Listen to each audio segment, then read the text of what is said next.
There is a particular kind of silence that settles over an avoidant person when they finally understand that you knew, not suspected, not wondered, knew the whole time or close enough to the whole time that the difference does not matter anymore and chose for reasons of your own to move through the relationship without saying so out loud. That silence is not peace.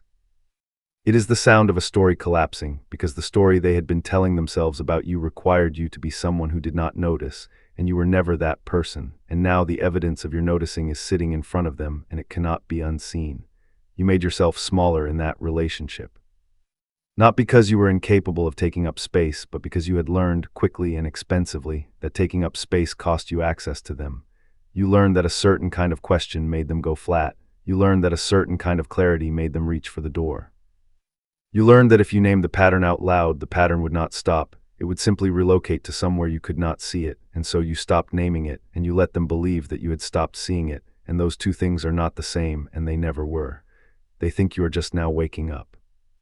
They think something recently happened to you, some conversation with a friend, some article you read, some new relationship that gave you a comparison point, and that this new information has retroactively organized your understanding of what they did.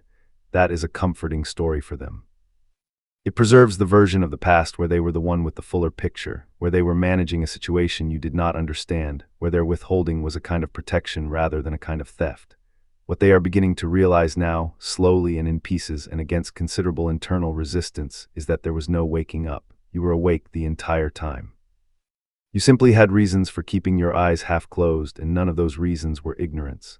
This is the moment the entire architecture starts to fail, not when you left, not when you stopped responding, but now in the quiet when they replay a specific conversation from 18 months ago and hear, for the first time, what you were actually saying underneath what you said. The performance you were running the whole time. You need to understand something about what you did in that relationship, because you have probably been calling it weakness, and it was not weakness, it was strategy. It was a real and costly strategy that you executed under difficult conditions with limited information and enormous emotional pressure, and the fact that it eventually stopped working does not mean it was never intelligent. It means the conditions changed, strategies expire, intelligence does not. Here is what you were actually doing. You were managing a person whose nervous system treated intimacy as a threat, and you had figured out, through trial and error and a great deal of pain, exactly where the threshold was. You knew that a direct question about the future would produce 3 days of distance. You knew that expressing a need in plain language would produce a subject change so smooth it almost looked accidental. You knew that if you said the word "we" too many times in 1 week, something in them would begin to calculate exit routes. So you translated. You took the direct thing you wanted to say and you rendered it into a form they could receive, and you did that hundreds of times, thousands of times, until the translation became automatic and you forgot you were even doing it. That translation work required you to hold 2 things in your head simultaneously: the actual reality of what was happening and the acceptable version of that reality that could be spoken out loud without triggering a rupture. Holding 2 versions of reality at once, tracking the gap between them, and speaking exclusively from the safer one while never losing your grip on the truer one is not the behavior of a person who is confused. It is the behavior of a person operating at a very high level of cognitive and emotional load in an environment that punishes clarity. They mistook the acceptable version for the only version you had. That was their error, and it was an enormous one, and they are paying for it now. Think about what they actually observed. They observed someone who did not push, someone who accommodated. Someone who seemed content with ambiguity, who did not demand definition, who let things be undefined for so long that the undefinedness started to feel like a mutual preference rather than a unilateral imposition. From the outside, from their vantage point, from a nervous system already primed to interpret ease as safety and pressure as danger, that looked like a person who did not require much. It looked like a person who was not paying close attention. It looked, and this is the part that is going to haunt them, like a person who was not smart enough to want more. That interpretation was convenient for them, which is precisely why they accepted it without examining it. Because the alternative interpretation, the accurate one, would have required them to sit with the fact that they were being consciously accommodated by someone who saw exactly what they were doing and was choosing, for now, not to make them face it. That interpretation would have made them the one being managed. And an avoidant person can tolerate almost anything except the sensation of being handled by someone who understands them better than they understand themselves. So they took the flattering reading. They decided you were easy because you were simple. And they built the entire relationship on that foundation, and now the foundation is turning out to be something else entirely, and everything built on top of it is shifting. Why avoidants need you to be less perceptive than you are. There is a structural reason for this, and it goes deeper than ego. It is not merely that they preferred to think of themselves as the more sophisticated party. It is that their entire method of relating depends on operating in a space that the other person is not fully observing. Avoidant attachment is, at its core, a strategy for staying in proximity to connection while remaining functionally outside of it. That requires a specific kind of maneuvering room. It requires the ability to give a little and then withdraw, to signal availability and then become unavailable, to create expectation and then not meet it, all without ever being pinned down about what is happening. The maneuvering room is not a luxury. It is the whole mechanism. Without it, the strategy cannot run, and maneuvering room requires an unobserving partner. Or at least a partner who is believed to be unobserving, because the moment the other person can accurately name the sequence stops working. If you can say out loud and calmly, "This is the part where you come close, and this is the part where you pull back, and this is the part where you make me feel like I imagine the closeness," then the sequence has been converted from an ambient weather pattern into a described behavior, and described behaviors carry accountability, weather does not. This is why so much avoidant behavior is oriented, subtly and often unconsciously, toward keeping the other person slightly disoriented. Not through active deception in most cases, though sometimes that too, but through a kind of managed vagueness. Answers that are technically responsive but not actually informative. Emotional expressions that are real enough to register but too brief to build on. Statements about the future delivered in a conditional tense so soft you cannot tell if a commitment was made. The disorientation is not the goal. The maneuvering room is the goal. The disorientation is what maintains it. Now consider what it means to discover after the fact that the person you were maintaining that disorientation around was never actually disoriented. That they tracked the sequence, that they could have named it at any point and simply did not. That every piece of managed vagueness you deployed was received, cataloged, and understood for exactly what it was, and the only reason it appeared to work was that the other person allowed it to appear to work. That discovery does not just embarrass an avoidant person. It retroactively dismantles their sense of what the relationship even was, because if you saw all of it, then the relationship was not a place where they successfully kept themselves safe from being known. It was a place where they were known continuously and thoroughly by someone who declined to say so, which means the safety was never real. The safety was a courtesy you extended. And courtesies can be withdrawn, the specific moment the realization arrives. It rarely arrives all at once. It arrives as a series of small collapses, each one triggered by something ordinary. The first one usually comes through a memory that will not sit right. They will be doing something unrelated, driving, standing in a kitchen, waiting for a file to load, and a specific exchange will surface. Something you said that seemed unremarkable at the time, and they will hear it again with the new information they now have, and the sentence will reorganize itself. What sounded like a passing comment will resolve into a precise observation. What sounded like acceptance will resolve into a decision to let something go. What sounded like you not understanding will resolve into you understanding completely and choosing not to press. That first reorganized memory is the crack, and once one memory reorganizes, the others start going too, because memory is associative and the pattern, once recognized, propagates. They will spend weeks, sometimes months, doing this involuntarily. A conversation from year one will resurface and reinterpret itself. Something you said in an argument that they had filed under you being unreasonable will reveal itself as you being exactly reasonable and them being unable to receive it. A moment where you did not react to something they expected you to react to will stop reading as obliviousness and start reading as restraint. The second collapse comes when they realize the pattern of your silences. Avoidant people are exquisitely attuned to silence because silence is their native language and they read it constantly for information about threat and safety. What they did not do during the relationship was read your silences as chosen. They read them as absence, as you having nothing to say. Now they go back and they notice that your silences were positioned, that they arrived at specific moments, that they fell precisely where a direct statement would have caused a rupture, and precisely where a direct statement would have been unanswerable. Your silences had structure, and structure means intention. And intention means you were making decisions inside the relationship that they never knew were being made. The third collapse is the worst one for them, and it is the one that produces the behavior you may be seeing now. It is the realization that you exited on a schedule, not impulsively, not in a reactive burst of hurt, but at a point that, on re-examination, looks chosen. They will go back and find the signs of preparation, a gradual reduction in how much you shared, a softening of your reactions, a shift in the quality of your presence that they registered at the time as things being calm and now recognize as things being concluded. They will realize you had already left internally weeks or months before you left externally, and that the version of you they were interacting with in that final stretch was a person completing a process, not a person still in one. And that means the ending was not something that happened to you, it was something you did.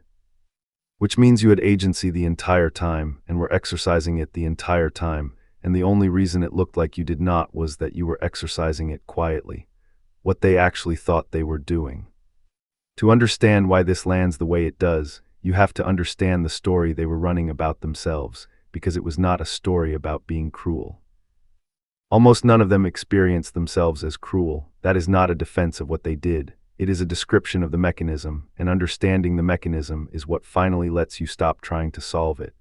They experienced themselves as someone who was doing their best in a situation that was more than they could handle. They experienced their withdrawals not as punishments but as necessities. They experienced their vagueness not as manipulation but as honesty, because from the inside, they genuinely did not know what they wanted, and saying "I do not know" felt more honest to them than saying anything definite. They experienced your accommodations as generosity that they were grateful for and also, somewhere underneath, slightly contemptuous of, because a person who accepts so little must not require much, and a person who does not require much is not really a threat, and a person who is not a threat is not really an equal. That last movement is the ugly one, and it happens below the level of articulated thought. The accommodation you offered, which cost you enormously, got translated in their nervous system into evidence of your lower stakes. Not because they were evaluating you consciously, but because their entire threat detection system is calibrated to read demand as danger, and the absence of demand as the absence of a person who can hurt them. You were safe, and safe in an avoidant frame is uncomfortably adjacent to unimportant. That is the equation that is now inverting. Because they are discovering that the absence of demand was not the absence of standards, it was the presence of a decision. You had standards the whole time. You simply were not enforcing them out loud because you were still deciding whether the relationship could meet them on its own. And when it became clear that it could not, you enforced them in the only way that does not require the other person's cooperation. You left. They thought the absence of ultimatums meant there were no lines. There were lines. There were always lines. They just were not announced because announced lines get negotiated, and you were not interested in negotiating. You were interested in observing whether the line would be crossed, and then it was. The intelligence they could not categorize. There is a kind of intelligence that does not present as intelligence, and it is the kind you were using, and it is the kind avoidant people are least equipped to recognize. The intelligence they can recognize is the loud kind. Argument, analysis. The ability to construct a case and deliver it. That kind of intelligence is legible to them because it is adversarial, and adversarial dynamics are ones they know how to handle. They can withdraw from an argument, they can outlast a case. They can wait out a person who is trying to convince them of something, because waiting is what they are best at, and eventually the person convincing runs out of energy, and the argument dissolves and nothing has changed, and the avoidant person has won by simply continuing to exist in the same position. What you were doing was not that. What you were doing was observational intelligence, which is quieter and considerably more dangerous. You were not building a case, you were gathering data. You were running an extended experiment in which the hypothesis was whether this person could, given enough room and enough patience and enough absence of pressure, move toward you on their own, and you designed the experiment carefully. You removed the confound of your own pressure so that you could see what they would do in its absence. You gave them the cleanest possible conditions in which to choose you, and then you read the result, and the result was that in the absence of pressure, they did not move toward you. They stabilized at exactly the distance that was comfortable for them and stayed there, which told you everything. Because a person who wants to close distance closes it when the path is clear. The clear path was the whole point of the experiment. They did not know they were in an experiment. They thought they were in a relationship that had settled into a comfortable equilibrium. What they did not understand is that the equilibrium was the finding, and the finding was fatal, and the moment you had it, the relationship was over even though it continued for some time afterward. This is what they cannot categorize. They have a mental file for partners who left angry. They have a file for partners who left after a betrayal. They have a file for partners who begged and then gave up. They do not have a file for a partner who ran a quiet, patient, rigorous evaluation, and then acted on the results without ever announcing that an evaluation was underway. That is not a category they possess, and so when they finally recognize it, they cannot metabolize it as a familiar kind of loss. It arrives as something new, and new losses are much harder to recover from than familiar ones. Why your restraint reads differently now. At the time, your restraint read to them as agreement. This is one of the most consistent misreadings in avoidant dynamics, and it is worth naming precisely because it explains an enormous amount of what you experienced. When you did not object, they logged it as consent. When you did not follow up on a broken plan, they logged it as the plan not having mattered. When you absorbed a disappointment without visible reaction, they logged it as the disappointment being small. Their internal accounting system had no category for absorbed cost. Cost in their model is announced. If it were real, you would have said something. You did not say something, therefore it was not real. That accounting error is now being corrected all at once, retroactively, and the correction is brutal. Because they are now understanding that every one of those absorbed moments was an actual charge against an actual account, that the account was real, that it had a balance. That the balance was drawn down steadily over months and years by 1,000 small withdrawals they never recorded because they never saw a receipt. And that the account eventually reached zero, and the moment it reached zero, you closed it, and the closure looked sudden to them only because they had not been reading the statements. There is a particular horror in discovering that a ledger existed, not because the ledger was vindictive, it was not, it was simply accurate, but because it means the version of events they carried was structurally incomplete. They thought they were operating in a relationship with a low-cost partner. They were operating in a relationship with a partner who was paying enormous costs and declining to invoice them. And now the invoice is not going to arrive, ever, because you are gone and you have no interest in collecting, and the absence of the invoice is somehow worse than receiving one would have been. An invoice can be disputed. An invoice can be negotiated. An invoice implies a continuing relationship in which accounts are settled. What you did instead was write it off. And being written off by someone who could have made you pay and decided you were not worth the transaction is a specific kind of insult that avoidant people are extraordinarily ill-equipped to survive. The reversal of the power reading. Every relationship contains a story about who has more power, and both people are running a version of it, and the versions rarely match. Their version was straightforward, they had less need, they had more optionality. They were the one who could leave, who was always half leaving, whose comfort determined the temperature of the whole thing.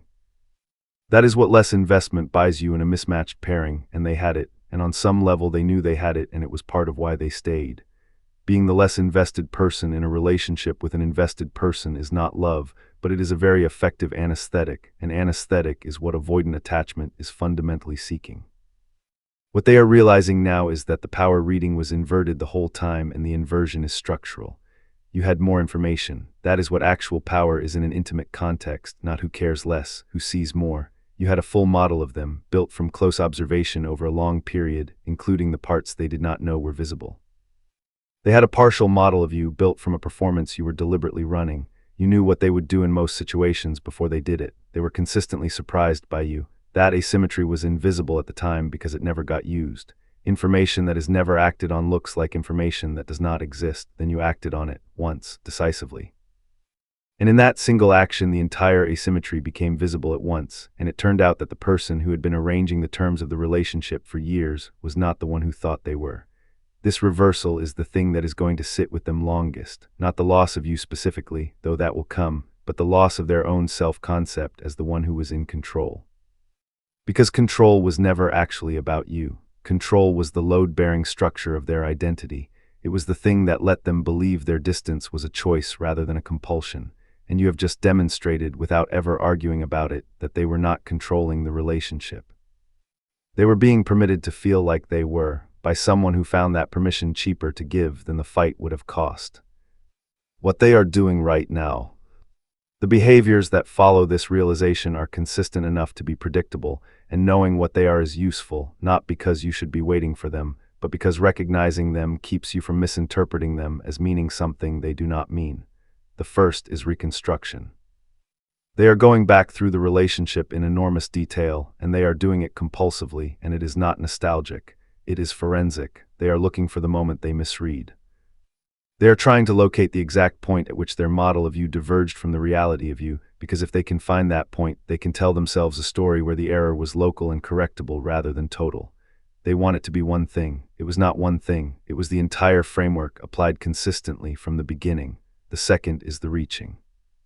It will not look like reaching. It will look like something incidental, a message about a shared object, a question about a mutual acquaintance, something that could be defended if challenged as having no subtext. The point of the incidental frame is that it lets them test whether the door is open without incurring the risk of having asked. What they are actually checking is not whether you will respond. It is whether the version of you that responds is the one they knew or the one they have just discovered. They are hoping for the first. They are almost certain to get neither, because you are not going to respond in either register, and the absence of a register is the most information-dense reply available. The third is the rewriting of your qualities. This one is subtle and it is worth watching for, because if you hear about it secondhand, it can be disorienting. They will begin to describe you differently to other people. Where before you were sweet, easygoing, low maintenance, you will become intense, deep, someone they could not keep up with. This is not flattery arriving late. It is a defensive maneuver. If you are too much, then their failure to hold on to you becomes a matter of capacity rather than character.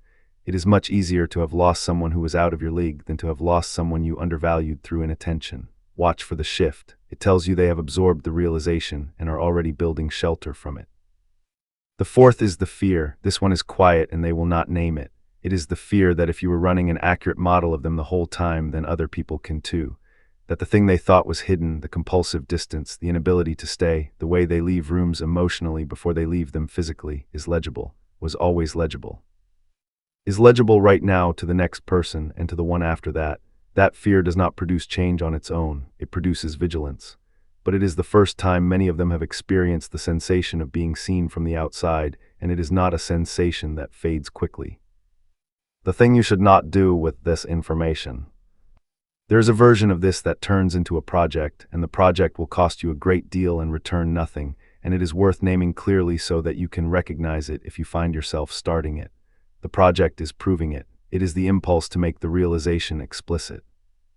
To send the message that lays it all out, that demonstrates conclusively that you saw everything, that catalogs the pattern with dates and examples, that finally delivers the case you spent years declining to build. The impulse is completely understandable. You did all that observing and you never got to use it. There is unspent energy there, and unspent energy looks for an outlet. Do not build the case, not because they do not deserve to hear it, and not because you would be wrong about any of it, but because the case only functions as a delivery mechanism if the recipient is capable of receiving it, and this particular recipient is structurally not. A person whose primary defense is withdrawal will receive a comprehensive account of their own behavior as an attack, and they will respond to an attack the way they respond to everything, which is by leaving. You will have handed over your entire observational record and received in exchange a period of silence followed by a mild deflection. That is not a trade, that is a donation. More importantly, the case is unnecessary. The realization is already happening. It is happening without your input on a timeline you do not control, driven by mechanisms internal to them. Every message you send interrupts it. Every message reintroduces you as a present force, which gives them something to react to, and reacting is easier than realizing. Your absence is what is doing the work. It is the only thing that has ever done the work. When you are gone, they are left alone with the record, and the record is the thing that convicts, not you. There is also the matter of what building the case would cost you internally. To assemble it, you would have to re-enter the archive. You would have to go back through every one of those absorbed moments and refeel them precisely enough to render them in language. That is not neutral. That is a controlled re-injury, undertaken voluntarily, for the purpose of moving something in a person who has already demonstrated across years that they do not move. You have done enough excavation. The point of leaving was to stop living in the sight, why you pretended in the first place. You need to answer this honestly, because the answer is where the actual healing lives, and skipping it means the pattern travels with you into the next thing. You did not dim yourself for no reason. There was a calculation, and it was a reasonable one given the information you had, and it went something like this. If I show the full extent of what I see, this person will leave. If I hold some of it back, this person will stay. A partial connection with a real person is worth more than a complete connection with an absent one. Therefore, I will hold some of it back. That calculation contains a hidden premise, and the hidden premise is the thing worth examining. The premise is that your perception was the problem, that the thing making you unlovable or making love unstable was the fact that you noticed too much, that if you could just see less or appear to see less, the relationship would stabilize. That premise did not come from this relationship. It came from earlier, Almost everyone who runs this strategy learned it in an environment where accurate perception was punished, where naming what was happening in a room got you accused of being dramatic or difficult or too sensitive, where the adults around you required a version of reality that did not match what you could plainly observe, and where your safety depended on going along with their version. You learned very young that seeing clearly was fine as long as you did not say so. You learned to run a private accurate model and a public agreeable one, and you got extremely good at it because you had to. Then you grew up and you met someone whose entire way of relating required exactly that skill, and you deployed it and it felt natural. It felt like love. That is the part that is hardest to accept. It did not feel like a compromise at the time. It felt like the thing you were for, like your particular gift had finally found the person it was designed for. The translating, the anticipating, the making yourself legible without ever asking them to become legible, the enormous invisible labor of maintaining a relationship in which only one person had to be tracked, all of it felt like competence. Like being good at loving, it was competence. It was just competence aimed at a target that could not be hit, deployed in service of an outcome that was not available, at a cost that was being paid entirely by you. And here is the thing you have to sit with, because it is uncomfortable and it is also freeing. Part of you chose someone who would not require you to be fully visible, not consciously. But there is a relief in loving someone who does not look too closely at you. It means you never have to find out whether the full version would be accepted. You get to keep the question open forever. You get to protect the tender hypothesis that you would be loved completely if only someone had the capacity, without ever running the test. An avoidant partner is a very effective way to never run that test. They will never look closely enough to reject the real you, because they are not looking closely at anyone. Their inattention feels like safety. And so a person who is afraid of being fully seen and a person who is afraid of fully seeing can lock together with remarkable stability and stay there for years, each one's fear providing exactly the cover the other one needs. That is not a shameful thing to have done. It is an intelligible thing to have done, but it does mean the work in front of you is not only about them. It is about whether you are willing to be visible to someone who will actually look, the cost of the performance. It is worth being specific about what the performance took, because you have probably been minimizing it, and minimizing it is how you keep from grieving it. It took your spontaneity.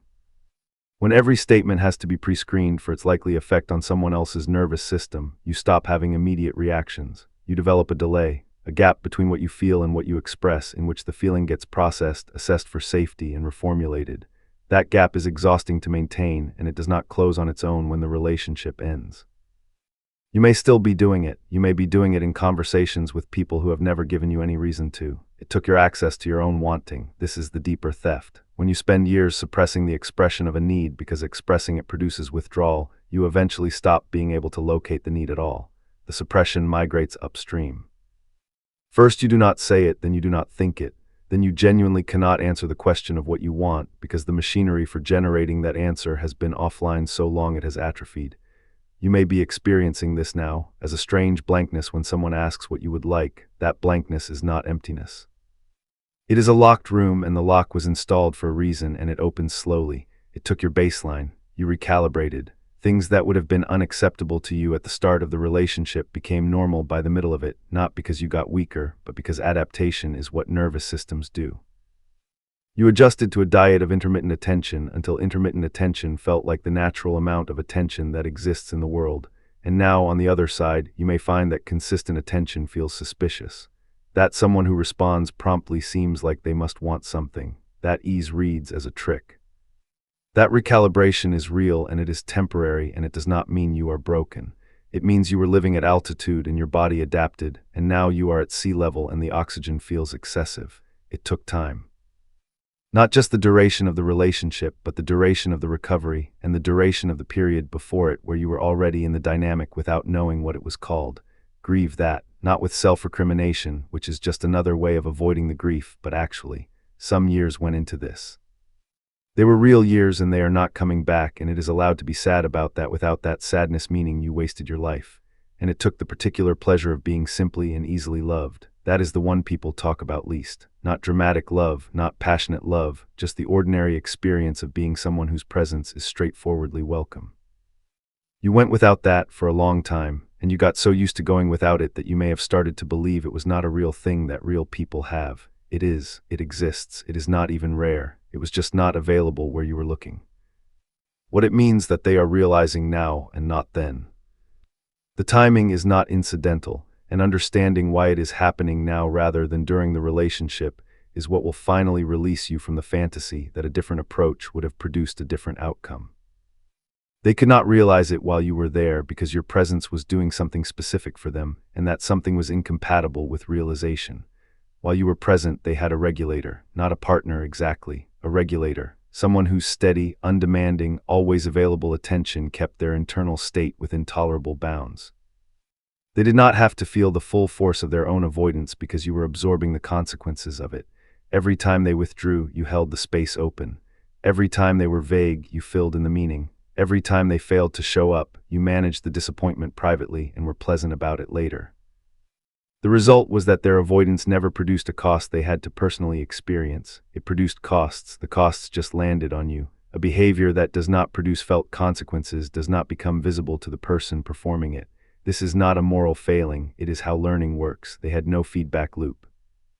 You had disabled it at your own expense out of love, in the hope that the safety you were creating would eventually let them come out. It did not let them come out. It let them stay in more comfortably for longer.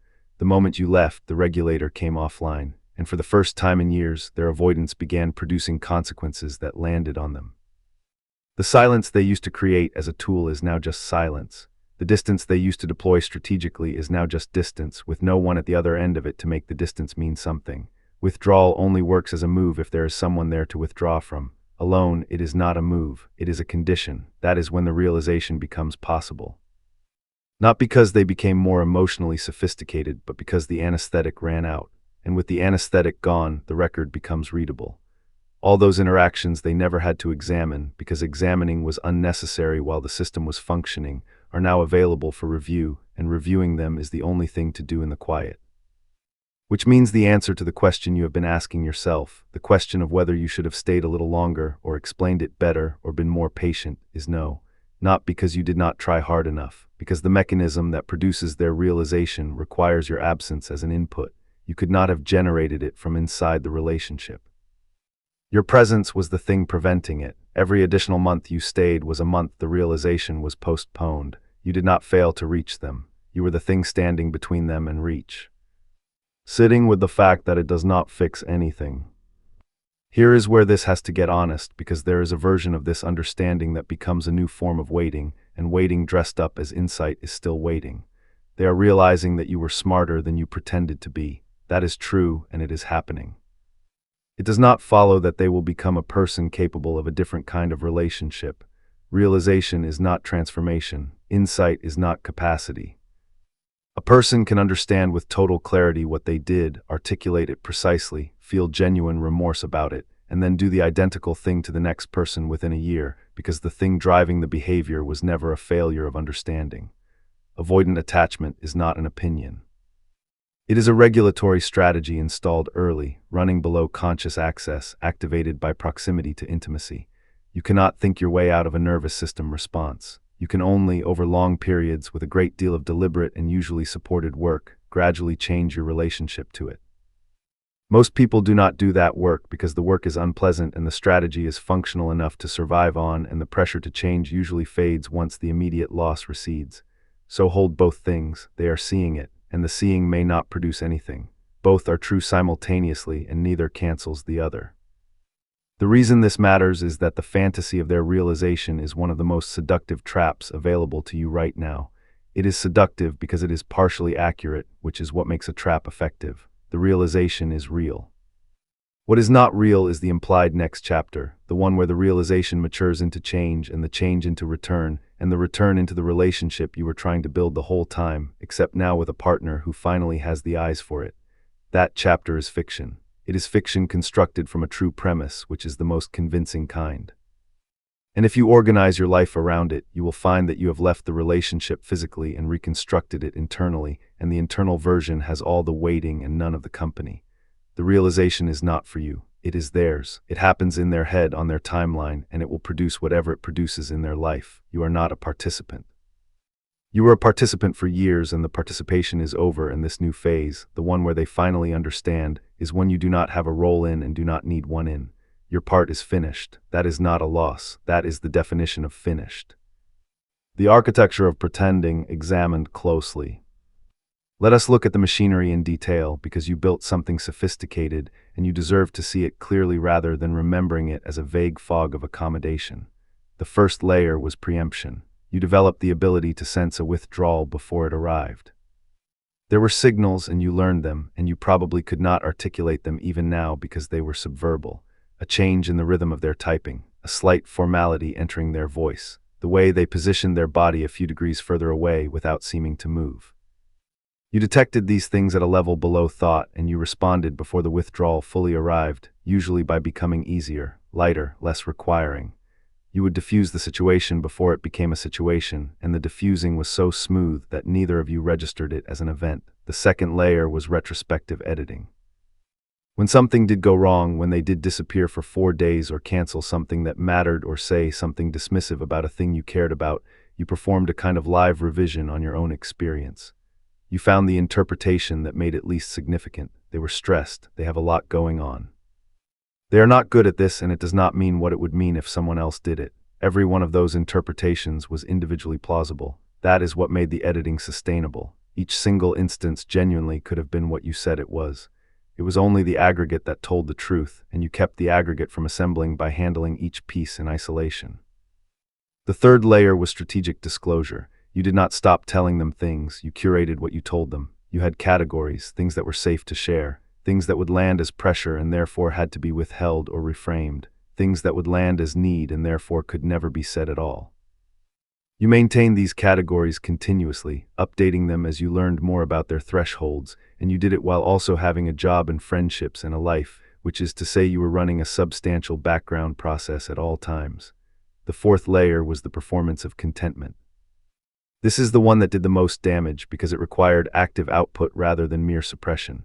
You did not just not complain, you affirmatively presented as fine, you were warm, you were fun, you were the person who did not make things heavy. And you were genuinely those things some of the time, which is what made the performance possible to sustain, because it was not a lie exactly. It was a selection. You showed the parts of you that were real and easy, and you withheld the parts that were real and hard, and the withholding was invisible because everything shown was authentic. The fifth layer, and this is the one that lasted longest, was the self-directed version. You did not only perform for them, you performed for yourself. You told yourself the relationship was fine, or nearly fine, or fine enough, and you told yourself this in a voice that sounded like your own reasonable judgment rather than a defense. Because if you had let the full assessment arrive, you would have had to act on it, and you were not ready to act on it, and so you managed your own consciousness the way you managed theirs, carefully. With a lot of skill for a long time. That is a 5-layer system running continuously for the duration of a relationship. Nobody builds that by accident. Nobody sustains it without exceptional capability. And when you find yourself thinking that you were stupid or naive or that you should have seen it, please return to this list because the list is the answer. You did see it. The entire system exists because you saw it. You do not build elaborate machinery to manage something you do not perceive. Why, this is the realization that actually wounds them. Avoidant people can survive being left. They have a whole framework for it. Being left confirms what they already believe, which is that closeness ends in loss, and confirmation is painful, but it is not destabilizing. It slots into the existing model. They can survive being accused. Accusation puts them in a familiar defensive posture, and defense is comfortable, and they have practiced responses. They can survive being missed, being wanted, being begged. All of that reinforces their position as the one who is desired and withholding, which is the position their whole strategy is designed to occupy.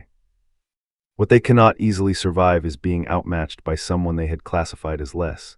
Not less as a person. They may have genuinely admired you in various ways, but less as a threat, less as a strategic presence, someone whose moves did not need to be tracked because they did not appear to be making any. The discovery that you were making moves the whole time does something specific to their model of the relationship. It converts the past from a period in which they were managing to a period in which they were being managed. And an avoidant person's tolerance for being managed is essentially zero, because the entire attachment strategy exists to prevent exactly that. To never be in a position where someone else's understanding of you exceeds your control over what they understand. You put them in that position for years, without them knowing, which means the safety they experienced during the relationship was manufactured by you, in your own hands, as a gift you were giving them, and they consumed it as though it were a natural condition of the environment. There is a particular quality to that kind of retroactive humiliation. It cannot be argued with because you are not making the argument. It cannot be resolved because you are not available for resolution. And it cannot be dismissed because the evidence is in their own memory, generated by their own recall, and there is no way to accuse yourself of exaggerating. That is why this one lands. Not because it is crueler than other realizations, because it is unanswerable. The difference between being missed and being understood. They may miss you, many of them do, intensely, in a delayed way, usually beginning somewhere between 4 and 10 months after the ending, once the initial relief of restored autonomy has worn off and the autonomy has revealed itself to be just an empty apartment. Missing you and understanding you are not the same event, and they do not necessarily occur together. Missing you is largely about them. It is about the loss of a function you performed. The comfort, the regulation, the reliable warmth, the sense of being known without being required to reveal anything. That is a real loss, and it will produce real pain, and none of it constitutes understanding. A person can miss the effects of your presence without ever having grasped the person producing them. Understanding you is a different and rarer thing. It requires them to construct an accurate internal model of your experience during the relationship, including the parts you never expressed, including the costs you absorbed silently, including the fact that the ease they enjoyed was purchased with your effort. That requires sustained imaginative labor directed at another person's interiority, and it is precisely the labor avoidant people most consistently do not perform, because performing it would flood them with a level of empathic contact they have organized their whole life to avoid. So watch for which one you are seeing. If what comes back to you is about how much they are struggling, how hard this has been for them, how much they think about you, how they cannot find what you had with anyone else, that is missing. Missing is about their state. It is not evidence of understanding, and it should not be treated as a down payment on it. Understanding sounds different. It is specific. It names things you never said. It describes your experience without asking you to confirm it.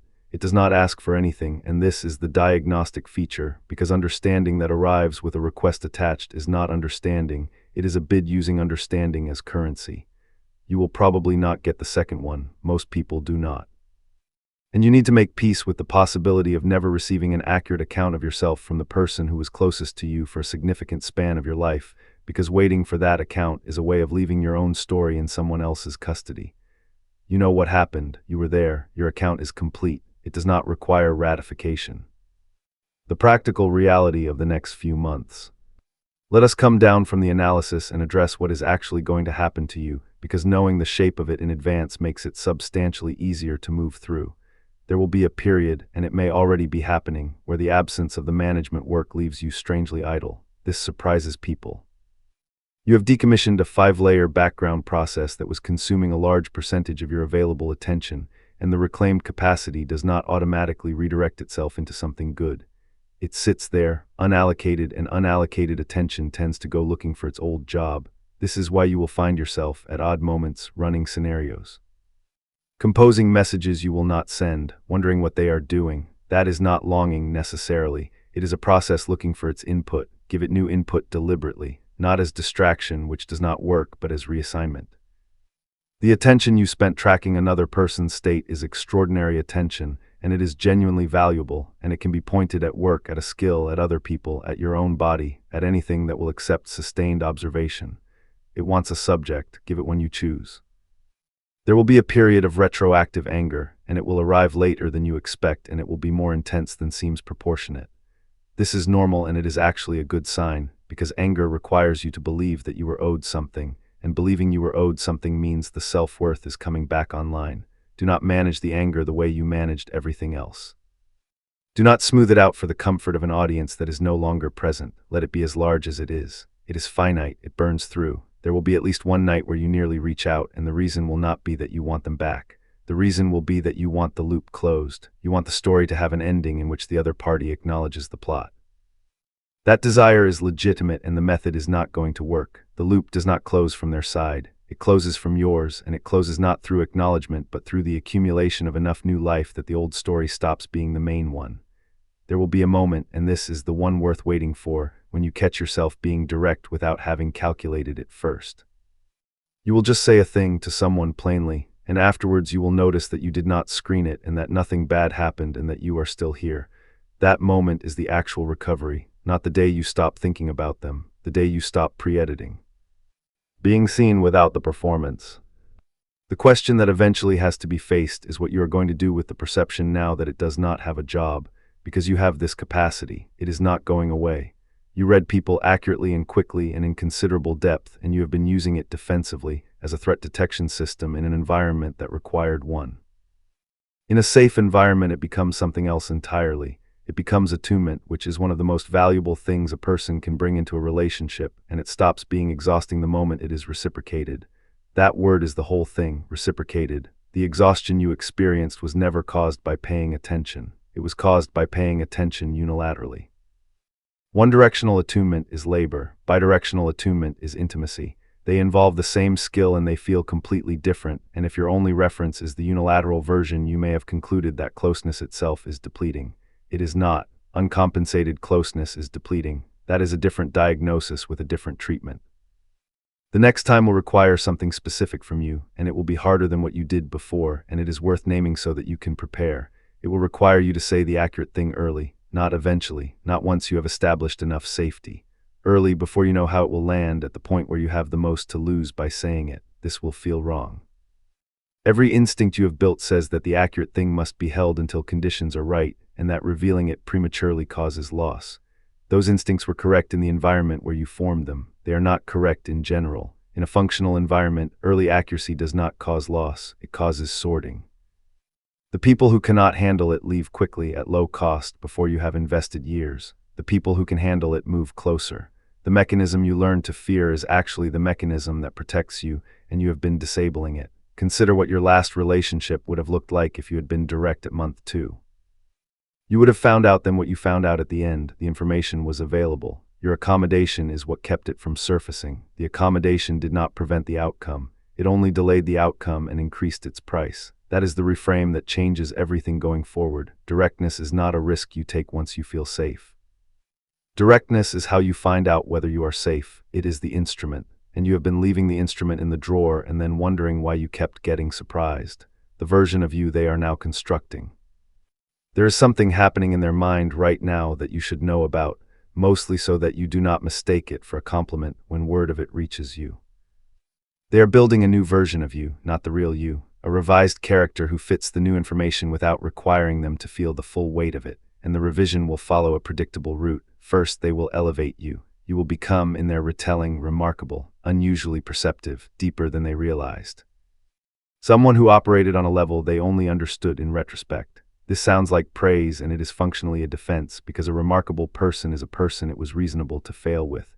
Nobody blames themselves for failing to hold on to something extraordinary. The elevation converts their negligence into a mismatch, and a mismatch has no villain. Second, they will make you mysterious. They will say things like they never really knew you, that you kept a lot inside, that there were parts of you they could not reach. Notice what this does. It relocates the opacity. It makes your interiority into an inherent quality of yours rather than a response to their behavior. You did not keep things inside because you were mysterious. You kept things inside because expressing them produced withdrawal, and you learned that in the first 6 months from them empirically. But mysterious sounds better than punished into silence, so mysterious is what the story will say. Third, and this is the most self-serving move, they will make the ending inevitable. It was always going to end this way. You were on different paths. The timing was wrong. This framing removes the sequence of specific choices they made on specific days and replaces it with a kind of weather system, and weather cannot be blamed. You will notice that every element of this revision performs the same function, which is to preserve the realization while neutralizing its implications. They get to know that you were smarter than they thought, and to feel appropriately moved by that knowledge, without ever arriving at the sentence that actually matters, which is that they had someone extraordinary and treated them as ordinary because treating them as ordinary was cheaper. You do not need to correct any of this. You are not a party to it. But if you hear the revised version secondhand from a mutual friend, delivered as though it were a gift they are passing along, you should be able to recognize what you are receiving. Not remorse, not understanding, a more flattering account of a failure constructed by the person who failed for their own use. What genuine change would actually look like. For completeness, and because you will wonder, here is what it looks like when an avoidant person actually changes, so that you can distinguish the real thing from the several convincing imitations of it. It is slow. Real change in attachment patterning takes years, not weeks, and it does not proceed in a straight line. Anyone who reports a rapid transformation is describing a state, not a change. States are produced by loss and they revert when the loss recedes. It happens without an audience. The most reliable marker is that the work is being done in the absence of the person it would benefit. Change undertaken while in contact with the ex-partner is almost always a bid, whether or not the person knows it. Change undertaken during a period of no contact, with no expectation of the other person ever finding out, is the version that is real, which means, awkwardly, that you will typically not have access to the evidence of genuine change, and the change you are shown is disproportionately likely to be the performed kind. That asymmetry is not fixable, and it is one more reason not to monitor. It involves them tolerating discomfort rather than resolving it. The signature move of avoidance is fleeing the sensation of being close. Change looks like staying inside that sensation while it is happening and not doing anything about it. That is deeply unglamorous. It does not produce a good message to send anyone. It looks like a person sitting in a room feeling bad on purpose. It shows up in the next relationship, not in a return to the last one. This is the part that is hardest to accept. The most common trajectory is that the person does the work and the beneficiary is someone else. That is not fair. It is also extremely common, and pretending otherwise is a way of keeping a door open that has already been bricked over. The version of them that could have loved you well is a version that does not exist yet and may never exist, and if it does come into existence, it will do so in a life you are not in. And genuine change never asks the person who was harmed to supervise it. If it arrives at your door requesting your patience, your feedback, your participation in the process, it is not change. It is the old dynamic wearing new vocabulary, asking you to resume the regulating job under a therapeutic job title, the long silence and what it is doing. You should understand what your silence is, because you may be experiencing it as passivity, and it is not passivity. It is the most active thing in the entire situation. Your silence is a sustained withholding of the interpretation service. For years you provided a running commentary that made their behavior mean something acceptable. They would do something ambiguous and you would supply the generous reading, and the generous reading would become the operative reality for both of you. They came to depend on that service without ever knowing it existed, the way you depend on a municipal water supply. It is shut off now. And what they are discovering is that their own behavior, viewed without your interpretive layer, does not look the way it used to. They are seeing the raw version. The version where the cancellation was just a cancellation, where the 4 days of silence was just 4 days of silence, where the thing they said was just the thing they said. Without your reframing, the record reads very differently, and they are the only one available to read it. That is what your absence is doing, and it is doing it without any effort from you, and it will continue doing it for as long as you are not there. It is not revenge. You are not doing it to them. You simply stop performing an unpaid function, and the function stopped being performed, which is the natural consequence of stopping rather than an act of aggression. This is why the advice to go quiet is not about strategy or games. It is about the fact that the only honest version of the situation is the one that exists without your labor propping it up. You are not punishing them by withdrawing. You are letting them encounter the actual thing for the first time, grieving the version that did not exist. There is a loss here that is easy to skip past because it does not look like a loss, and skipping it will keep you stuck longer than anything else. You are not primarily grieving them. You are grieving the person you built in your head over the course of years, constructed from their potential rather than their behavior, assembled out of the good moments and the glimpses and the version of them you saw when their defenses briefly dropped. That person was vivid. That person was, in a certain sense, real in that you experienced a genuine relationship with them, complete with feeling and history and future. That person never existed outside of you. You made them, out of hope and pattern recognition and the extremely persuasive raw material of a few genuinely beautiful hours. Grieving a person you constructed is more complicated than grieving a person who existed, because the constructed person has no external corrections. Nobody else knew them. Nobody can say, well, they were not really like that. You are the sole witness to a person who was largely your own creation, and dismantling them feels like a betrayal of something, and also like admitting you spent years in a relationship with your own imagination. You did not spend years with your imagination. You spent years with a real person who occasionally produced material that supported a better version, and you did what any attuned person does, which is you built a model from the best available evidence and then kept revising the model upward every time you got a data point that supported it. That is not delusion. That is optimism operating on an intermittent reinforcement schedule, which is the single most powerful behavioral conditioning pattern known, which is why it caught you and why it catches nearly everyone. But the constructed person has to go. Not violently, not with self-blame, but they have to be released, because as long as they exist in your head, they will keep competing with actual available people, and actual available people will lose because they are constrained by being real, and the constructed one is not. The way you release them is not by deciding to.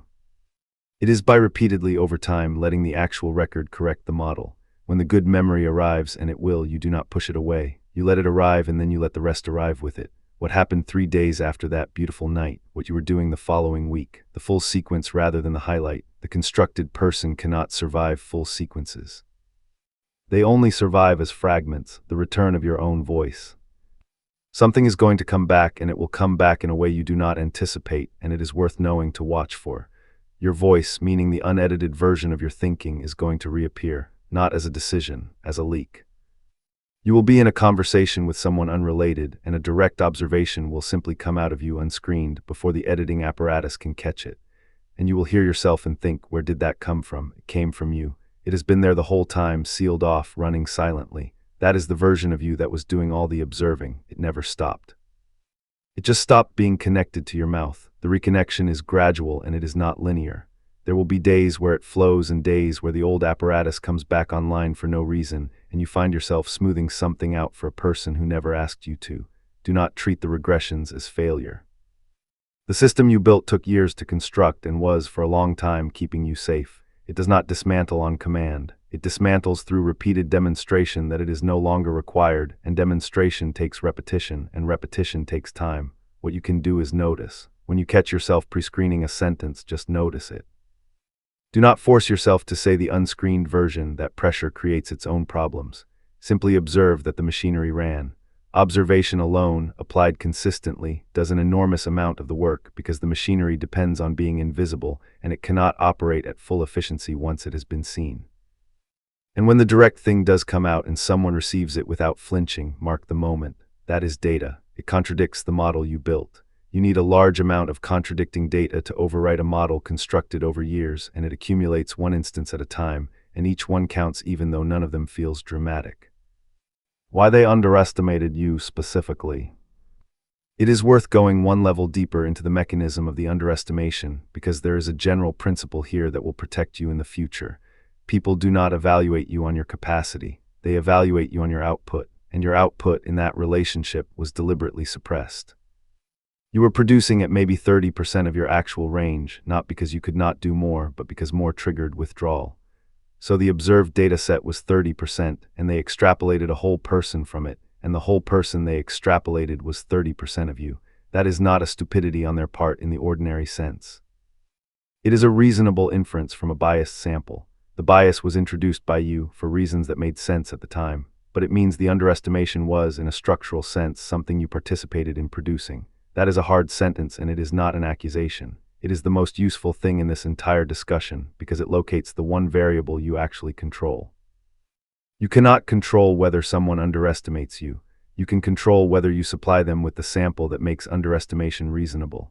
And you have been supplying it, in relationship after relationship possibly, in workplaces possibly, in friendships possibly, because supplying it is what you learned to do, and it has become the default rather than a choice. The pattern is always the same. You perceive more than you say. The gap between perception and expression is where the underestimation lives. Close the gap and the underestimation becomes impossible, because there is no longer any hidden capacity to be surprised by later. There is a fear underneath the gap, and you should name it plainly. The fear is that if you show the full range, you will be too much. That the perception, expressed rather than held, will read as intensity or intrusiveness or as knowing things about people that they did not offer. And there is a grain of truth in it. Some people will find you too much. That is real and it will happen, but consider the trade. Currently, you avoid being found too much by being found not enough. You avoid the risk of intensity by guaranteeing invisibility, and invisibility does not actually protect you from loss. It just relocates the loss to the far end of the relationship where it costs years instead of weeks. The person who leaves at month 2 because you were too perceptive has done you an enormous favor at negligible cost. The person who stays for 4 years because you concealed your perception has done you significant harm at enormous cost, and you helped. Being too much for the wrong person is not a failure state. It is the sorting function working correctly. And you have spent your life disabling it, the specific silence that happens on their end. Let us describe in some detail what the interior of their experience is like now, not because you owe them empathy, but because a clear picture is far less haunting than an unclear one, and an unclear one will keep you speculating for months. The first phase, immediately following the ending, is relief. This is important to know because if you catch wind of it, it will hurt, and you will conclude that they never cared. Relief is not evidence of not caring. Relief is what an avoidant nervous system produces when a source of proximity is removed, regardless of the emotional value of that source. It is autonomic. It happens on the same timescale as exhaling. It tells you nothing about depth of feeling and everything about the wiring. The second phase is a period of expanded activity. They will do things, see people, travel, take up something, possibly date. This looks like moving on, and it is actually a form of load management. The restored autonomy needs to be filled quickly because unfilled autonomy is just solitude, and solitude is where the record becomes readable.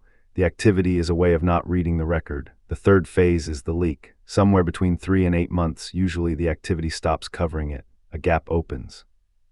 Something ordinary happens, a song, a street, a phrase someone uses that you used to use, and the sensation gets through the barrier. And unlike the way it would work for you, they do not experience it as grief with a name attached. They experience it as a nonspecific wrongness, a flatness. A sense that things are not right, that they cannot immediately connect to you, because the connection between internal sensation and its cause is precisely the wiring that avoidance disrupts. The fourth phase is the recognition, and this is where the subject of this whole discussion lives. The wrongness eventually gets a name, and the name is you, and once it has a name it becomes reviewable, and the review is what produces the realization that you were never the person they thought. This phase is protracted. It does not resolve. It is not a moment of clarity followed by peace. It is a long, low, ongoing reassessment that surfaces at unpredictable intervals for years. And the fifth phase for most of them is accommodation. They will find a way to live with it. Humans accommodate almost anything. It will become a thing they know about themselves, filed under a story about a relationship they handled badly, brought out occasionally, examined, and put away. It will not destroy them. It will not transform them. It will become part of the furniture of their interior life. That is the honest arc, not a collapse, not a redemption. A permanent low-grade knowledge that they had something and did not know what it was until it was structurally impossible to have it. What you get that they do not. There is an asymmetry in the aftermath that runs entirely in your favor, and it is worth understanding because it is the actual compensation for what you went through. You get to know what happened, fully, from the inside, with the whole record available and your own interpretation of it intact. You were the one paying attention, so you are the one who came out with a complete account. That account is unpleasant to hold in the short term, and it is enormously valuable in the long term because a complete account is what makes a pattern non-repeatable. They do not get that. They get fragments, assembled slowly, incompletely, against internal resistance, arriving too late to act on. Their account will always have holes in it because the parts they need most are the parts you never said, and you are not going to say them now. They will never fully know what it was like. They will only know that it was more than they registered. You also get the skill. Everything you developed in that relationship, the perception, the patience, the ability to hold complexity, the enormous tolerance for ambiguity, all of it is yours, and none of it is contaminated by the context in which it was learned. Skills do not carry the moral weight of their training environment. A person who learned to read rooms in a dangerous house has the ability to read rooms permanently and can use it in safe houses for the rest of their life. And you get the earlier exit. You are out at whatever age you are out. They are still in the pattern, and the pattern will run again, and it will run with someone else, and that person will pay a version of the price you paid, and then that will end too. You are on the other side of a thing, they are still inside. Whatever the cost was, you have already paid it. They are still on an installment plan they do not know they are on. That is not a satisfying kind of justice, and it is not meant to be. It is simply the actual distribution of outcomes, and the actual distribution is better for you than it looks from where you are standing right now. The questions you are still asking at night. There are a handful of questions that keep surfacing, and they surface in the small hours, and they deserve direct answers rather than reassurance. Did they ever love me? Probably in the way they are capable of loving, which is real and is also structurally limited. Avoidant people love. They love intensely at times, usually at a distance, often most powerfully in the periods when the person is absent or unavailable, because distance is where their system can tolerate the feeling. What they cannot do reliably is stay in contact with the feeling while the person is present and available and asking for something. So the love was likely real and it was not usable, and the unusability is not a smaller problem than absence. In some ways it is a larger one, because absence you can grieve cleanly and unusable love keeps you hoping. Would it have been different with someone else, sometimes marginally and not in the way you fear? The pattern is a property of them, not a verdict on you. But they may behave differently with a person who requires less, because a person who requires less does not activate the defense as strongly. That can look from the outside like they became a better partner for someone else. What actually happened is that they found someone who does not press the button. That is not growth, that is a lower stakes configuration. And it usually holds until the new person begins to want more, at which point the same machinery activates on schedule. Why did I stay? Because the intermittency worked on you exactly as intermittency works on everyone. Because the good moments were real and genuinely good, which meant leaving felt like abandoning something that existed rather than something you imagined. Because you had already invested, and the investment made leaving more expensive with each passing month. Because part of you believed that if you were patient enough and skilled enough you could produce the outcome, and patience and skill are usually rewarded in life, and this was one of the few domains where they are not. And because underneath all of it you were with someone who did not require you to be fully seen, which was frightening and was also a kind of shelter.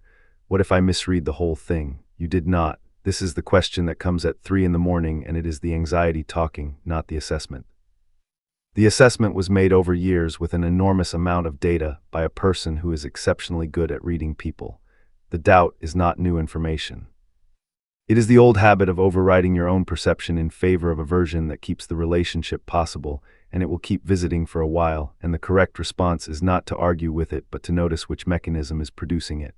Should I have said something? You said things. You said many things in the softest available register over a long period. They were received and not acted upon. The fantasy that a different phrasing would have unlocked a different response gives you agency you did not have, which feels better in the short term than accepting that you were not the deciding variable. You were not the deciding variable. That is painful, and it is also the door out. When the pretending started before them. If you look back honestly, this relationship was not where you learned this, it was where you applied it, and that distinction determines whether you are done with this or whether you are between installments. Think about the first environment where accuracy cost you. There usually was one. A household where one person's mood set the weather for everyone and the rest of you developed forecasting abilities. A parent who required you to agree with a version of events that you could plainly see was not what happened. A family in which the stated reality and the experienced reality diverged permanently, and nobody was allowed to mention the gap. In an environment like that, a child develops exactly the skills you have. Hypervigilance rendered as sensitivity, preemption rendered as thoughtfulness, self-suppression rendered as being easygoing. And crucially, the child learns that their own perception is a private possession, valuable but unmentionable, and that safety comes from operating with two channels, one public and false and one private and true. That child grows up and becomes a person who is exceptionally good at relationships that require a great deal of unreciprocated attunement.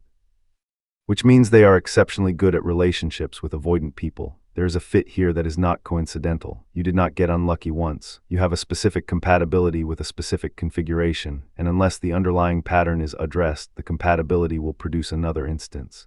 This is not a reason for despair. It is the actual leverage point. Because you cannot control who you meet, but you can change what feels like home. Right now, a certain quality of unavailability probably registers to you as chemistry. That is not a metaphor. The activation you feel around someone slightly out of reach is the same physiological signature as the environment where you learn to love, and your body reads familiarity as recognition, and recognition feels like fate. The work is retraining that signal, not through willpower but through exposure. Spending time around people who are consistently available and tolerating how boring it initially feels. That flatness you experience with people who are simply present and kind is not the absence of connection. It is the absence of alarm. You have been mistaking alarm for aliveness because alarm is what you had. It changes, slowly. And the first sign that it has changed is that unavailability stops reading as interesting and starts reading as tiring, and you disengage without drama early, without needing to make a case for it to yourself. The people who watched it happen. There were people around you during all of this, and their reactions are worth revisiting because you probably dismissed several of them, and the dismissals are informative. Someone said something early, almost always someone does. A friend who asked a question with too much precision in it. A sibling who made an observation and then let it go when you deflected. Someone who said carefully that you seemed different lately. You handled those moments the way you handled everything, which was by smoothing them over, and you may not even have registered that you were doing it. Go back and look at what those people saw. They did not have your data. They had far less access than you did.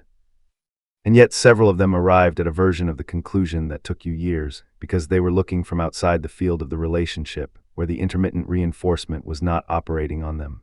This is not evidence that you were foolish. It is evidence of something more useful, which is that the distortion was situational rather than characterological. You are not a person with bad judgment. You are a person whose judgment was operating inside a system specifically designed to make judgment difficult, and outside that system your judgment is excellent, which is precisely why you are able to reconstruct the whole thing so accurately now. But it does suggest something about the next time, which is that outside perspective is worth deliberately soliciting. Not because you cannot see, you can see better than almost anyone, but because you have a demonstrated tendency to override what you see when overriding it protects a connection. A trusted person who is willing to say the plain thing and whom you have pre-authorized to say it is a correction mechanism for a specific and identifiable failure mode. That is not weakness, that is engineering. There will also have been people who said nothing and watched. Some of them will come forward now in the aftermath and tell you that they always thought something was off. That will be maddening. Try not to spend much energy on it. People do not intervene in other people's relationships because intervention almost never works and usually costs the friendship, and their silence was probably a judgment about the futility of speaking rather than a failure of care. What changes in how you speak? The concrete shift, the one that will actually alter your next several years, happens at the level of individual sentences. It is worth being specific about what it looks like, because vague resolutions to be more direct do not survive contact with an actual conversation. You will stop asking questions when you mean to make statements. This is the biggest one. The habit of converting an assertion into an inquiry is the primary tool of the accommodating perceiver. Instead of "that hurt me," you say "did you mean it that way?" Instead of "I want a commitment," you say "where do you think this is going?" The question form is safer because it hands the other person control of the answer and leaves you room to retreat. It is also why nothing ever gets established. Statements establish things. Questions gather information you already have. You will stop prefacing. The long preambles, the "this might be nothing, but the I know you have a lot going on, the sorry to bring this up." Every preface is a small apology for existing in the conversation, and it trains the listener to regard whatever follows as optional. Say the thing first. The context can come after if it is genuinely needed, and usually it is not. You will stop retracting mid-sentence. You know the move. You begin to say something true, you register a flicker on the other person's face, and you land the sentence somewhere softer than where you were aiming. Watch for it. It happens fast, and it is almost automatic. The practice is not to force the landing, it is simply to notice after the fact that you redirected. Noticing is the intervention. You will let the silence after your statement belong to the other person. This is the hardest one. When you say a direct thing and it is met with a pause, everything in you will want to fill the pause, and filling it will dilute what you said. The pause is where the other person is doing the work of receiving. Let them do it. Your discomfort during those 4 seconds is not a signal that something has gone wrong. It is the sensation of not managing someone's experience for them, and it is unfamiliar precisely because you have never allowed it. And you will notice that a certain kind of person becomes visible to you very quickly under these conditions. People reveal themselves fast when they are given something direct to respond to. Within weeks rather than years, you will know. That speed is the entire benefit. It is not that directness gets you better outcomes with the same people. It is that it gets you accurate outcomes much sooner, and time is the resource you have been spending most extravagantly. The fear that you will miss the intensity. There is one more thing to address, and people are usually too embarrassed to say it out loud, so it goes unexamined and quietly undermines everything else. You are afraid that a stable relationship will be boring. That the enormous emotional range you experienced, the highs of the reconnections, the depth of the longing, the sheer intensity of being with someone you had to work that hard to reach, is not available in a healthy configuration. That you will trade drama for peace and discover that peace is flat. This fear is reasonable given your data, and it is based on a confusion between 2 different things. What you experienced was not emotional depth, it was emotional amplitude, which is a different measurement. Amplitude is the distance between the high and the low. It is produced by uncertainty, and uncertainty is produced by unreliability, and unreliability is not a component of love, it is a component of instability. You can get very high amplitude from a slot machine. It does not indicate that the slot machine loves you. Depth is something else. Depth is the accumulation of shared knowledge over time between two people who are both actually present for it. It does not spike, it accrues. And because it accrues rather than spikes, it does not produce the physiological signature you have learned to associate with significance, which is why in the early stages it can feel like nothing is happening. Something is happening. You are just accustomed to detecting significance through alarm, and the alarm is not firing, and the absence of alarm reads as absence. Give it a year before you conclude that calm is empty. The people who make this transition consistently report the same thing, which is that the first stretch felt suspicious and mild, and then somewhere in the second year, they noticed that they had built something with a person who actually knew them, and that the knowing was worth more than every high they had ever gotten from a person who did not. You will not miss the intensity as much as you fear. What you will miss briefly and sharply is the hope. The specific electric hope that lives in an unresolved situation, the sense that something enormous is just about to happen. Resolved situations do not have that, because in a resolved situation the enormous thing has already happened and is now simply true, and true is quieter than imminent. That trade is a good one. It takes a while to feel like a good one. The moment you decided, even if you did not notice it. There was a day, you may not be able to name it, but there was a specific day when the decision was actually made, well before the day you acted on it, and finding it is worth the effort because it will show you something about yourself that you have not credited. It was probably not a dramatic day. It was more likely an ordinary one in which something small happened and you observed your own reaction and the reaction was wrong. They did the thing they always did, and instead of the familiar ache you felt something flatter, a kind of noting, oh, there it is again. And the absence of the ache was more alarming than the ache had ever been, because the ache had been the evidence that you still wanted this, and its absence meant something had already concluded without consulting you. That was the day. Everything afterward was administration. People misremember their endings as the moment of the final conversation, but the final conversation is almost always a formality. The actual decision is made earlier quietly by a part of you that had been running the calculation for months and finally returned a result. And the gap between the decision and the execution, which can run to weeks or months, is not indecision. It is logistics. It is you arranging your life so that the decision can be survivable. Recognizing that gap is important because it tells you something about your own reliability. You did not act impulsively. You did not leave in a rage. You made a determination based on extensive evidence, waited until you could execute it properly, and then executed it. That is not the behavior of someone who was confused. That is the behavior of someone whose judgment, when finally permitted to operate without the override, worked exactly as it should. You can trust that. That is the thing to take forward. The mechanism inside you that eventually returned the correct answer was working the whole time. It was simply being outvoted by a mechanism that valued connection over accuracy. Now that you have seen it operate and produce a correct and costly result, you have evidence about yourself that you did not have before, which is that you will, eventually, act on what you know, even when it costs everything. Even when acting means dismantling something you spent years building. That is not a small thing to have learned about yourself at any age. What they will never have access to. There is a category of experience from that relationship that belongs entirely to you, and no amount of realization on their part will ever give them entry to it, and understanding this is what finally makes their opinion of you irrelevant rather than merely unimportant. They will never know what it was like to hold the whole thing. To be the only person in the relationship who had a complete map. To sit at a table across from someone and understand precisely why they were saying what they were saying, to know the shape of the defense in operation, to see the frightened thing underneath the flat thing, and to choose in that moment, out of love, to not name it, to let them keep the cover. That is an extraordinary act, and it happened hundreds of times, and it was invisible every time. They will never know what it cost to receive a disappointment and process it entirely alone within about 90 seconds so that the evening could continue pleasantly. They will never know the specific labor of constructing, in real time, a version of events that let you stay. They will never know how many arguments you had and won and lost by yourself, in your head, in the shower, in the car, in the long hours after they went quiet. They will not know because the knowing would require them to have been the kind of person who looks that closely, and if they had been that kind of person, none of it would have been necessary. So the relationship you experienced and the relationship they experienced were not the same relationship. They were two different events occurring in the same room. Yours was enormously more demanding, more detailed, more emotionally strenuous, and more complete. Theirs was a manageable, pleasant, low-friction arrangement that ended for reasons they are still working out. You do not need them to upgrade their version, you lived the fuller one.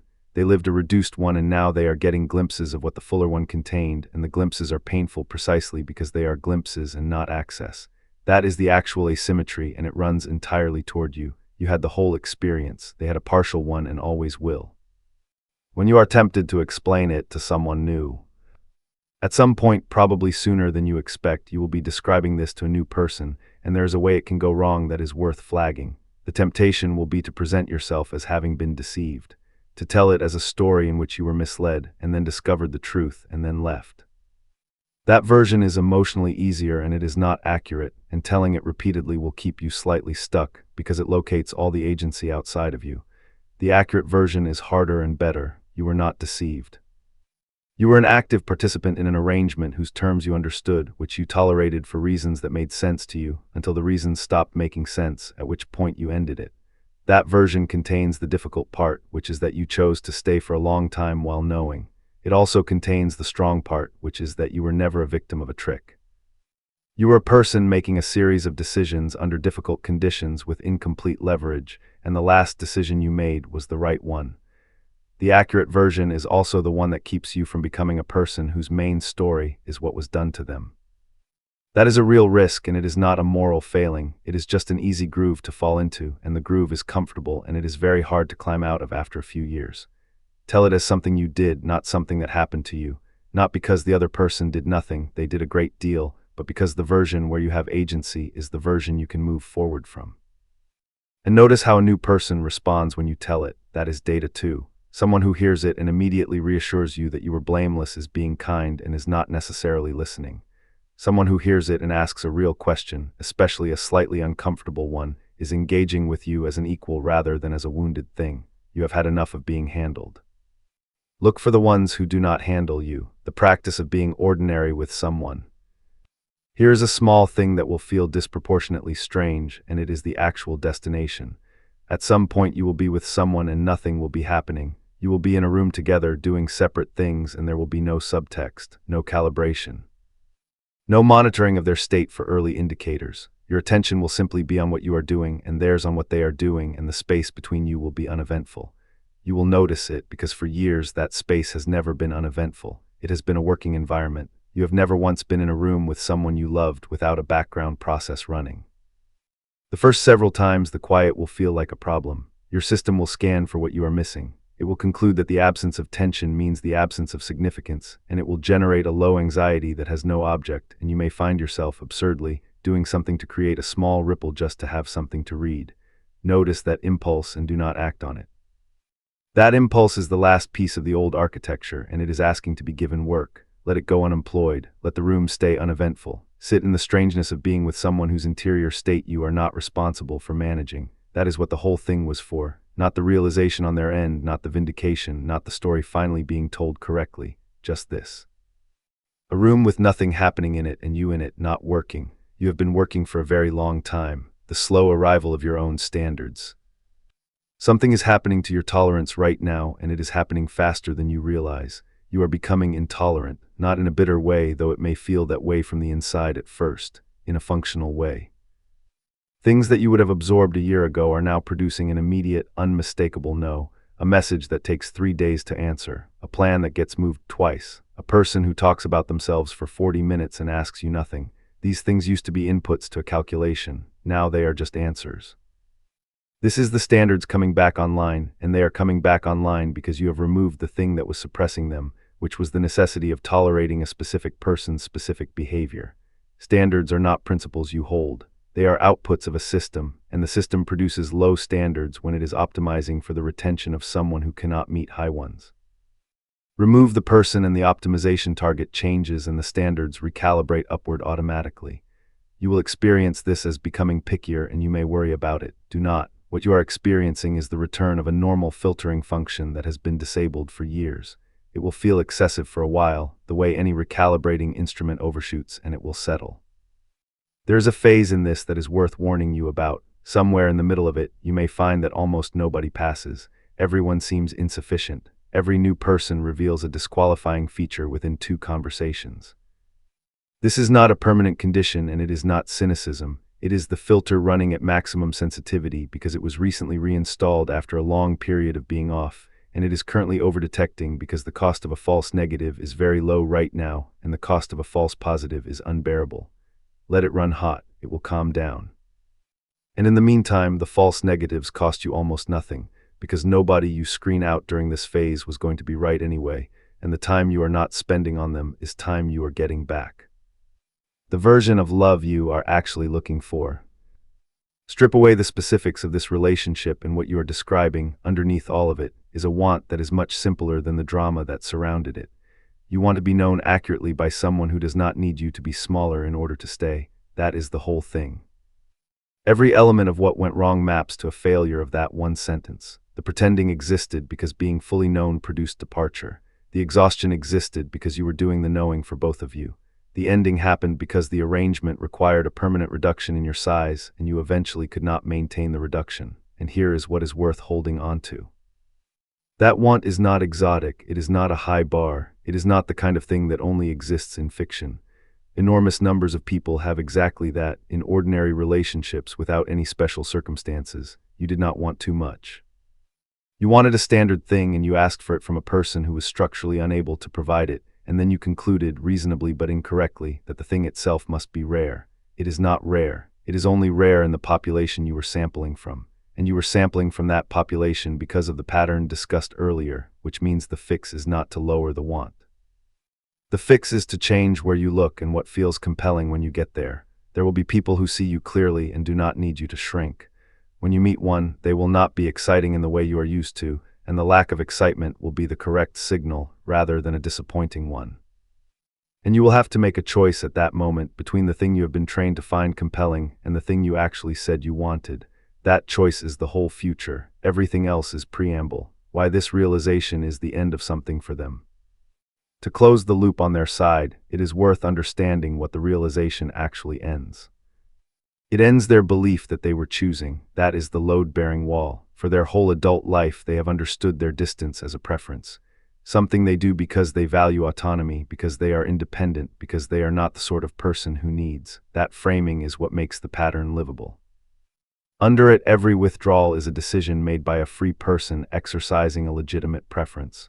What the realization does is introduce an alternative reading, and once introduced, it cannot be fully evicted. The alternative reading is that they were not choosing, that the distance was compulsive. That someone was standing in front of them offering exactly what any person would want, visible and available and extraordinary, and they were unable to move toward it. Not unwilling, unable. The difference between unwilling and unable is the difference between an identity and a condition. Unwilling is a personality, unable is a limitation. And avoidant people can build an entire life on unwilling and cannot build anything on unable, because unable means the autonomy they have organized around is not freedom, it is the shape of a cage they cannot see the bars of. That is what your intelligence, finally recognized, does to them. It removes the possibility that you were the reason. Because if you had been ordinary, unperceptive, not enough, then their inability to stay would have been a rational response to an insufficient partner. But you were not insufficient. You were, it turns out, more than they understood, and they still could not stay, which means the not staying was never about the quality of the person in front of them, which means it will happen again. And they know it, and that knowledge is the thing that will not go away. You do not need to do anything with this information. It is not a comfort exactly.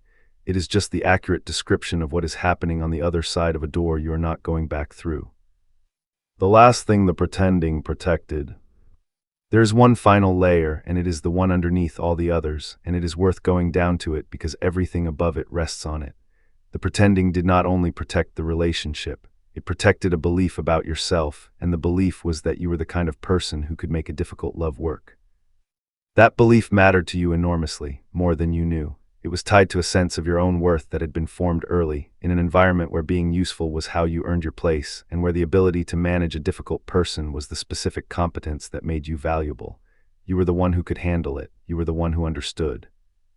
That identity was built long before you met them, and the relationship was, among other things, a place to keep proving it, which means leaving cost you more than a partner. It cost you a role. And the disorientation you have been feeling, the sense of not knowing who you are without the work, is not primarily about missing them. It is about the vacancy where the role used to be. That vacancy is the actual opportunity, and it is why this ending is different from other endings you have had, because you are now in the unfamiliar position of having to be valuable without being useful. of having to occupy a relationship as a person rather than as a function. And you do not know how to do that yet, and the not knowing is uncomfortable, and it is uncomfortable in the specific way that all genuine growth is uncomfortable, which is that it feels like incompetence rather than progress. You will learn it the way anyone learns anything, which is badly at first. There will be moments where you reach for the old role because the old role is the only script you have. There will be relationships where you find yourself 3 months in doing the tracking again, and you will catch it and be disappointed in yourself, and the catching is the progress even though the disappointment will make it feel like failure. The measure is not whether the pattern appears. It will appear, the measure is how quickly you notice and what you do next, where this leaves you today. So here is the actual state of things, stated plainly without softening. You spent a significant period of your life managing a relationship with someone who did not know it was being managed, who benefited enormously from your management, and who understood you to be less than you were because you had arranged for them to understand that. You did this out of love, using genuine intelligence at a real cost, and it did not produce the outcome you were working toward because the outcome was not available and never had been. You ended it, correctly, on evidence, at the right time, which is to say the time you were able to, which is the only right time there is. And now, on the other side, the person you left is slowly assembling an accurate picture of who they were with, and that assembly is going to continue for a long while, and it will produce pain and possibly some growth and probably not a transformation, and none of that process requires anything from you. What you have is a set of capacities you developed under difficult conditions, and a clear view of a pattern you can now recognize in under a month instead of under 4 years. You have a functioning filter that has come back online. You have the knowledge that your judgment, when unobstructed, is accurate. And you have a very large amount of reclaimed attention that has been freed from a job it should never have had. That is not a consolation prize. That is a substantially better position than the one you were in, purchased at a high price, non-refundable, and yours. They are realizing that you were smarter than you pretended to be. You already knew. You have known the whole time. The only thing that has changed is that you have stopped agreeing to act otherwise, and that single change is the entire difference between the life you were living and the one that is available to you now. The difference between closure and completion. One more distinction and then it is finished. Closure is something you get from another person. It is an account delivered by the party who caused the harm that confirms your version of events and assigns responsibility correctly. It is a satisfying idea, and it is largely unavailable because the people most capable of delivering it are the people least likely to have caused the harm in the first place. Completion is different. Completion is a state you arrive at on your own, and it does not require anyone else's cooperation, and it is defined by a very specific internal condition. You are complete with something when thinking about it no longer generates a task. Right now, thinking about them probably still generates tasks, a message to compose, a point to prove, a question to resolve. An assessment to run again with slightly different assumptions. Every one of those is your mind treating the situation as still open, still workable, still containing an action you could take that would improve the outcome. Completion arrives when the tasks stop generating, when the memory surfaces and produces a feeling and then simply concludes without a to-do attached. That is not the same as not caring, and it is not the same as forgetting. It is the specific relief of a file being closed. You cannot force it. You can only stop feeding the open items. Every time you check on them, you reopen the file. Every time you rehearse the conversation, you renew the task. Every time you look for evidence of their realization, you tell your own mind that the matter is still active and requires monitoring. Stop supplying it and it closes on its own, slower than you want, completely, eventually. And on the other side of that closure, the thing you will notice is not triumph, it is quiet. A specific, unremarkable quiet in which a person who occupied a great deal of your interior real estate simply occupies less, and then less until one day you realize you went a whole week without the file opening at all. That is the ending, not a message from them, not a realization delivered to your door, just a week that passed without the old work being done. You are going to get there. Not because you are strong, though you are, and not because you have processed it correctly, though you have, but because you removed yourself from a situation that required you to be less than you are, and everything that follows from that removal, including this, is just consequence. You were never pretending to be less intelligent. You were pretending that pretending was survivable. It was. You survived it. It is over now, letting them be wrong about you forever. Here is the final release, and it is the hardest one, and everything else has been building toward it. You may have to accept that they will never fully get it. That the realization currently underway will proceed some distance and then stop, arrested by defenses that have been in place since before you met them, and that the version of you that lives permanently in their mind will be a partial one. Flattering, possibly, warm, possibly, and wrong, there is a part of you that cannot stand this. Not because you need their approval, but because being accurately known by the person you gave the most to feels like the minimum acceptable return on the investment. To have loved someone for years and to have them walk away with an incorrect file feels like the labor did not register anywhere, like it evaporated. It did not evaporate, it registered in you. You are the record. The years happened and they made you into someone specific, someone more perceptive and more resilient and considerably harder to fool, and that person is walking around in the world right now regardless of what any other person understands about how they got that way. The desire to be correctly understood by them is really the desire for the experience to have been witnessed. And it was witnessed by you continuously in complete detail. You were the witness the entire time, which was exhausting precisely because you were doing it alone, and the aloneness was the injury, not the absence of their testimony. What you are entitled to now is a life in which the witnessing is shared, not one in which the old witness is finally cross-examined and made to confirm the record. That trial is not going to be held. There is no court. There is only the rest of your life in which you get to be a person who says what she sees, or what he sees at the time, out loud to people who do not flinch. Let them be wrong about you. They were wrong about you the whole time. It was never the accuracy of their perception that made the relationship worth anything, and its improvement now would not make the relationship retrievable. Their file on you is theirs. It is not the official record. There is no official record. There is only what you know, and you know all of it. They are realizing, and you are already gone. The title of this is a statement about them, and the substance of it is a statement about you, and that inversion is the point. They are realizing that you were smarter than you pretended to be. Fine, true, it is happening. It will keep happening for a long time, and there is nothing either of you can do to accelerate or stop it. But the sentence has a second half that nobody says out loud, and the second half is the one that matters. They are realizing it now because you stopped pretending. And you stopped pretending not for their benefit, not to teach them anything, not to produce this realization, but because the pretending was killing something in you, and you finally decided that thing was worth more than the relationship was. That decision is the whole story. Everything happening on their end is a consequence of it, and consequences are not the same as purposes. You did not leave in order to be understood in retrospect. You left in order to stop performing. The retrospective understanding is a side effect, and side effects are not worth monitoring. So here is where this lands. The intelligence you hid is not a weapon, and it is not a grievance. It is a capability. It is yours. It was always yours, even in the years you were pointing it at a person who could not use it, even in the years you were spending it on translation work for someone who never learned the language. You are not going to hide it again, not because you have decided to be brave, but because you have run the experiment now and you know the result. Hiding it did not produce safety. It produced a longer version of the same ending at a much higher price, with the additional insult of being underestimated by the person you were protecting. The next time you notice something, say it, early, plainly, watch what happens. The information you get back will be the most valuable thing in the relationship, and you will get it in the first month instead of the fourth year. They spent all that time not knowing who they were with. You know exactly who you are. That was never the thing in question. A final word on the word smarter. It is worth pausing on the word itself, because it carries a slight distortion, and the distortion matters. Smarter is not quite the right description of what you were.